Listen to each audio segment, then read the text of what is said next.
Mateus capítulo 16, a partir do versículo 21, a palavra de Deus diz: desde aquele momento Jesus começou a explicar a seus discípulos que era necessário que ele fosse para Jerusalém e sofresse muitas coisas nas mãos dos líderes religiosos, dos chefes dos sacerdotes e dos mestres da lei, e fosse morto e ressuscitasse no terceiro dia.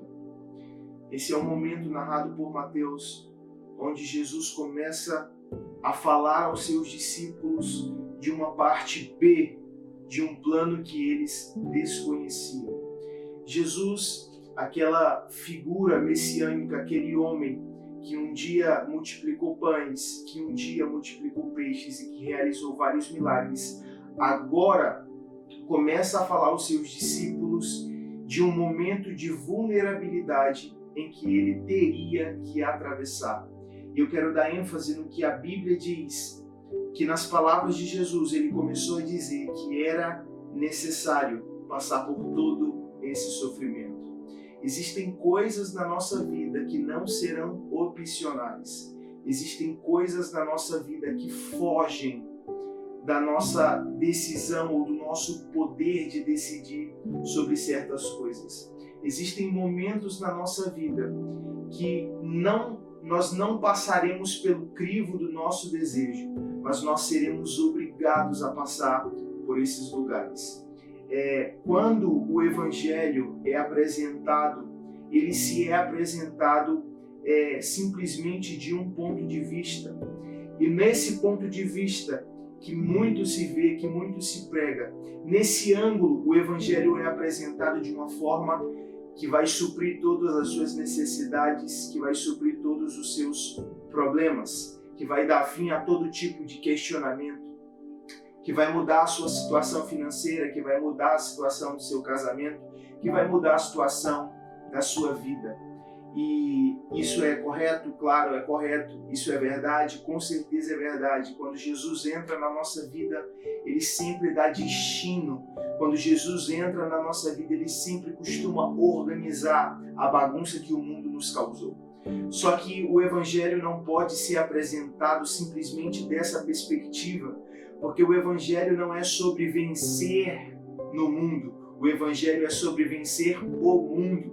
E para vencer o mundo, você vai ter que passar por duros processos de aperfeiçoamento. E para que você chegue na maturidade, para que você compreenda o Evangelho na sua amplitude, você precisa entender que o Evangelho não é só sobre multiplicar pães e peixes. Você precisa entender que o Evangelho não é simplesmente sobre curas, sobre milagres e sobre aquilo que Deus pode te dar. Mas o Evangelho também existe um necessário. E nesse necessário eu estou falando de processos.